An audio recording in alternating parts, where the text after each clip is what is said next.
The blood moon ritual, the night was supposed to be simple. A few drinks, a bonfire in the woods, and a sky full of stars. Halloween had never been more than an excuse to act stupid for us, but this year was different. There was a blood moon, the first one in 100 years, they said, hanging heavy and swollen in the sky. Its glow like a red bruise spreading across the clouds. You couldn't ignore it even if you tried. It called to you, or maybe it was calling to something else. We had driven out to the old quarry, the one nobody talks about anymore. It used to be a popular hangout spot, but over time, stories started circulating. The missing dog, the couple that never came back. Eventually, the stories were enough to keep most people away. Not us, though. We liked a good scare. We'd been there for hours, the fire crackling, our faces bathed in the orange glow. The moon seemed closer out there, so big it almost felt like you could reach up and touch it if you stood on your toes. The air had turned sharp, biting in a way that felt unnatural for late October. There was something about the night, something off, something thick in the air, but no one said it. You don't acknowledge those things if you can help it. It was Mia who found the book. I didn't even notice her wandering off, but when she came back, she was clutching something that looked like it had been buried under the earth for decades. The cover was black, worn with time, and the pages inside were brittle and yellowed. I remember thinking it looked like something out of one of those cheap horror movies we used to watch in the basement as kids. "Where the hell did you find that?" someone asked, laughing, but there was an edge to it. Mia didn't answer. She was already flipping through the pages, her eyes darting over the strange symbols and faded writing. It wasn't English. It wasn't anything I recognized. I caught a glimpse of something that looked like a figure standing beneath a moon, surrounded by flames, but Mia snapped the book shut before I could make it out.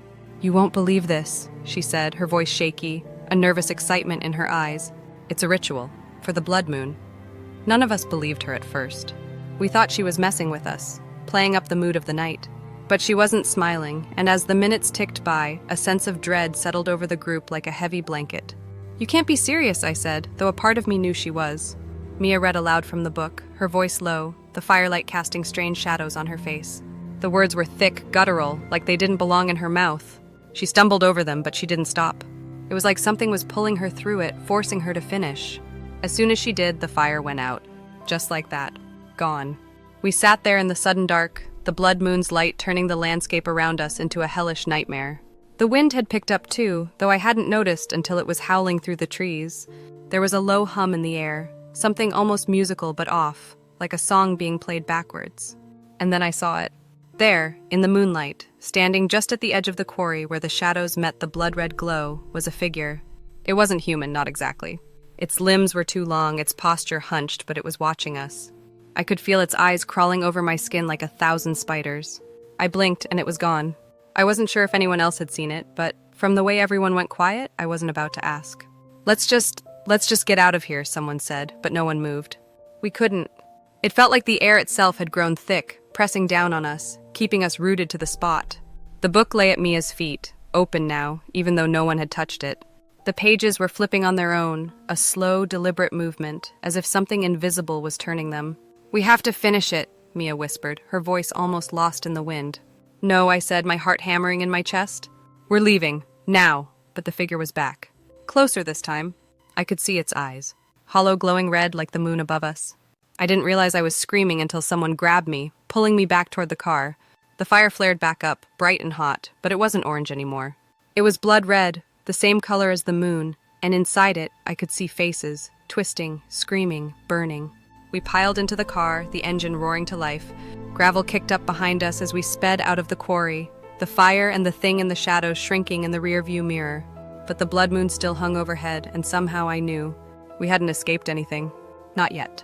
The ride back was dead silent. No one spoke, no one dared to look at each other, and the only sound was the hum of the engine and the tires grinding against the cracked asphalt. The blood moon hovered above us, watching, following. My fingers dug into the armrest, nails biting into the cheap fabric as I stared straight ahead. The landscape outside the car looked different, darker, twisted in a way that didn't make sense. Trees seemed to bend toward us, their gnarled branches curling like fingers. The shadows they cast writhing in the moonlight. I tried to shake it off, blame it on my nerves, but that feeling, that suffocating weight, clung to the air, thickening with every passing mile. We hadn't gotten away. We'd just bought ourselves time. I could feel it. Something was wrong. The book. It was still in the car. I glanced in the rearview mirror, catching a glimpse of Mia, her face pale and slick with sweat, clutching that damned book like it was the only thing tethering her to reality. I wanted to tell her to throw it out the window, to burn it, anything, but the words stuck in my throat like broken glass. Then, just ahead, something darted across the road. A flash of pale skin, too fast to make sense of, but I saw it. I swear I saw it. "Stop the car!" I shouted, my voice cracking with panic. The driver slammed on the brakes, the tires screeching against the pavement as we lurched forward, my stomach flipping with the sudden stop. The headlights flickered, casting a long, eerie beam down the empty road. Nothing. Nothing was there. "What the hell?" someone muttered, their voice shaky, half angry, half scared. "I saw something," I said, breathless, still staring at the spot where I was sure I'd seen whatever it was. "There's nothing out there," the driver snapped, but I wasn't convinced. None of us were. "We're not alone," Mia whispered from the back seat, her voice so low it was almost drowned out by the sound of the wind outside. "It's here with us." A shiver crawled up my spine as I turned to look at her. She wasn't staring at the road. She was staring at the book, her hands shaking as she held it. "You need to get rid of that thing," I said, but even as I spoke, I knew it wouldn't make a difference. We'd crossed a line, something had been set in motion, and there was no undoing it. The car slowly started rolling forward again, but my heart didn't stop racing. I kept my eyes glued to the road, watching for any movement in the darkness. And then from the corner of my eye, I saw it again. The figure, standing just off the side of the road, its face, if you could even call it that, bathed in the blood moon's light. It wasn't human. Not anymore. Its eyes were black voids, and its mouth was too wide, stretching across its face in a grotesque grin that made my skin crawl. I couldn't breathe. I blinked and it was gone. No one else seemed to notice it, but I knew better. It was playing with us, toying with us. It wasn't just in the quarry. It was following us. "We have to go back," Mia said suddenly, her voice shaking. "We didn't finish the ritual." "Are you out of your mind?" someone shot back, panic rising in their voice. "We're not going back there." "We don't have a choice," Mia shouted, her eyes wild, tears spilling down her cheeks. "If we don't finish it, it's going to kill us, all of us." The words hit like a punch to the gut. I wanted to argue, wanted to tell her she was wrong, that we'd be fine if we just kept driving, but I couldn't. Deep down, I knew she was right. "We're not going back," the driver said, his knuckles white as he gripped the steering wheel. "We'll figure something out." A loud bang echoed from the back of the car, cutting him off mid-sentence. It wasn't a flat tire. No, this sound was different. It was the kind of sound that made your heart stop, made your mind scramble to explain it away. But there was no explaining it. Something was on the roof. I froze, my breath catching in my throat as the car slowed down, the headlights flickering again. For a moment, everything was still, too still, and then, thud. Something slammed down on the roof, hard, shaking the car violently. My chest tightened as my mind raced. It couldn't be real. It couldn't. Thud. Another slam. This time louder, heavier. Whatever it was bigger than we'd thought. The car rocked back and forth, the metal groaning under the weight. And then slowly, the roof began to cave in. I could hear it breathing. Heavy, ragged breaths, like it was right above me. My pulse pounded in my ears, drowning out everything but the sound of that awful breathing, that slow, deliberate, crushing weight pressing down on us. "Drive!" someone screamed, but the driver was frozen, staring up at the roof, his face pale with terror. Before anyone could react, the roof tore open, metal screeching like nails on a chalkboard as claws, long, thin claws, pierced through, ripping the car apart from above. Blood-red moonlight poured in, and through the jagged opening I saw it. The figure from the quarry. Only now it was inside the car. Its face was twisted into that same grotesque grin, but it wasn't smiling. It was hungry, and it was looking right at me. The last thing I saw before the world went black was its hand, those awful clawed fingers, reaching down for me, closing in as the sound of tearing metal and screams filled the night. We never should have found that book. I woke to darkness, my head pounding, my ears ringing from the scream of tearing metal. For a moment, I couldn't tell if I was dead or alive. The air was thick, hot, and filled with the sharp coppery tang of blood. I couldn't move. My body felt pinned down, but when I opened my eyes, I realized I was still in the car, or what was left of it. The roof was gone, torn off like the top of a tin can. My skin was sticky, and as I struggled to lift my head, I saw why. Blood. My arms, my legs, everything was soaked in it. Some of it was mine. Most of it wasn't. The others... I tried to sit up, but my muscles screamed in protest. The car was tipped at an angle, half of it crushed, the other half still hanging on by a thread. My throat was dry, every breath a shallow gasp as I turned to look at the driver's seat. Empty. I blinked, trying to make sense of what I was seeing. He was there. He had been right there. And now, nothing. Not even a body. I felt my stomach churn, bile rising in my throat. I forced myself to look away, to check the back seat. Mia. She was slumped against the shattered window, her face pale and streaked with blood, but her eyes were open, wide, and staring. "Hey," I croaked, my voice barely a whisper. "Mia?" She didn't respond. I crawled toward her, my body protesting every inch. My hand shook as I reached out to touch her shoulder, and that's when I saw it. The book. It was still in her lap, open now, its pages fluttering even though there was no wind. The symbols, the strange writing, glowed faintly, casting an eerie light over Mia's lifeless face. Something had done this. Something had taken them. And it wasn't finished yet. A low growl rumbled through the air, pulling my attention to the rear of the car. The sound was wrong, like a dozen voices snarling at once. My heart leapt into my throat as I turned slowly, half expecting to see that thing standing there again, grinning at me through the wreckage. But there was nothing. Nothing, except for the blood. It was everywhere, pooling on the cracked asphalt, seeping into the earth, glistening in the moonlight. And in the center of it all, right where the figure had been, something began to rise. At first, it looked like a shadow, a smear of darkness against the already black night. But as it lifted itself higher, I realized it wasn't just a shadow. It was something solid, something alive. It stood taller than any person, its limbs unnaturally long, its body twisted and malformed. But the worst part, the part that made my skin crawl and my stomach drop, was its face. It wasn't just grinning now. It was wearing their faces. The driver, Mia, and the others, skin stitched together like some kind of grotesque mask, their hollow eyes staring blankly, their mouths stretched into a smile that didn't belong to them. And as it stood there towering over me, that smile, it twitched, almost as if it recognized me. I couldn't breathe. My mind screamed at me to move, to run, to do something, but my body wouldn't listen. I was frozen, staring at that awful thing as it took a step forward, its limbs creaking like old wood, the ground beneath it hissing as the blood bubbled and boiled. The car groaned behind me, the metal shifting under its weight. And then, out of the corner of my eye, I saw the book. Still open, still glowing. Finish it. The words pounded in my skull, louder and louder with each second. Mia had been right. We had to finish the ritual. If I didn't, I forced myself to move, dragging my body across the ground toward the book. Every inch felt like a mile, my vision swimming with each painful breath. The creature let out a wet, guttural sound, something halfway between a growl and a laugh. It was coming closer.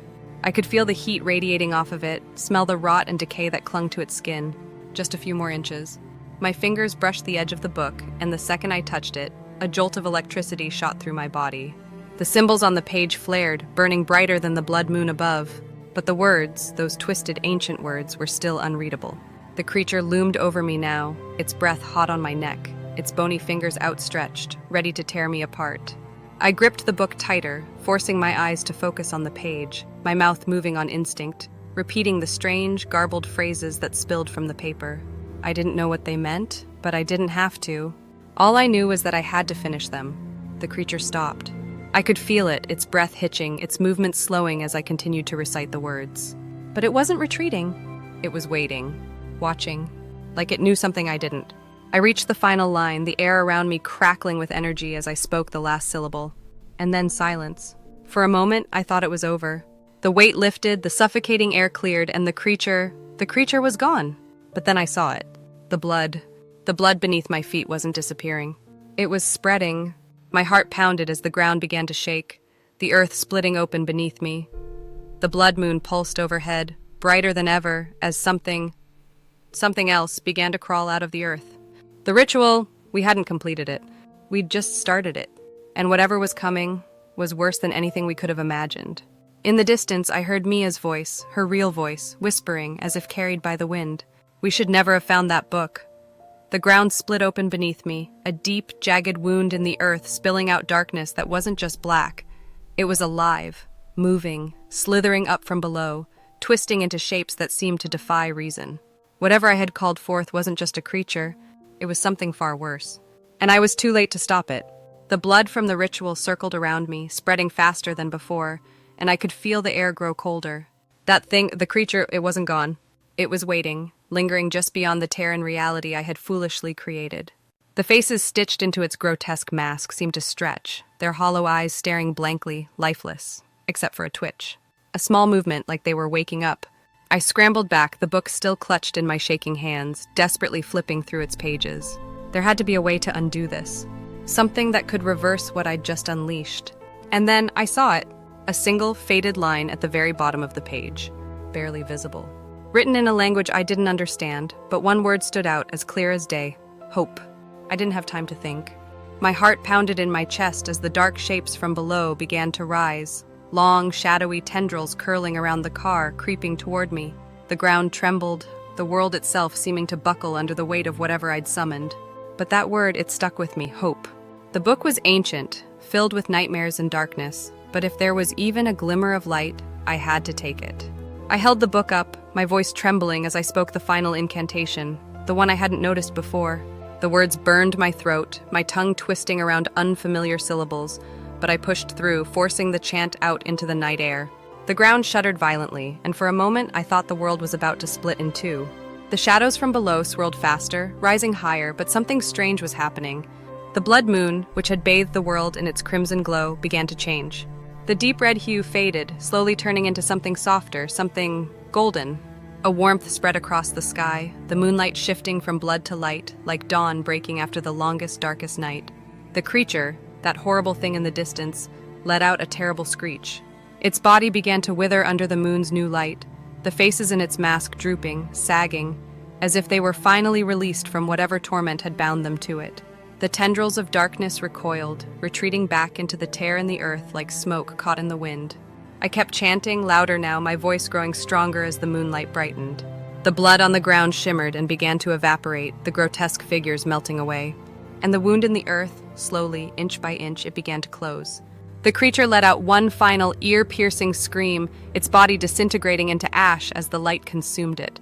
The faces, those awful stitched faces, fell away, collapsing into the dirt, and then nothing. The earth was whole again.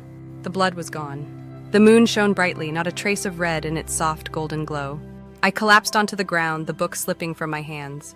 The air felt lighter, clean, as if the weight of the world had been lifted. I stared up at the moon, breathing heavily, and for the first time that night, I felt safe. I looked around at what was left of the car. The others, Mia, the driver, they were still gone. But I knew deep down that they weren't lost forever. The ritual, as twisted as it had been, wasn't about death. It was about release. Whatever had taken them, whatever had bound their souls to that creature, was undone. They were free now. As I stood, a soft breeze blew through the trees, and for just a second, I thought I heard Mia's voice again. But this time it wasn't a warning. It was peaceful, a quiet whisper that seemed to drift away with the wind. Thank you. I closed my eyes, letting out a long, shaky breath. I didn't know what came next. But I knew that the evil we'd unleashed was gone, banished. The world was safe again. The blood moon had been a warning, a reminder of an ancient curse long forgotten. But now it was just a memory. A nightmare that would fade with time. The book lay at my feet, its pages still fluttering, though no wind stirred them. I knelt down, picked it up, and carefully closed it.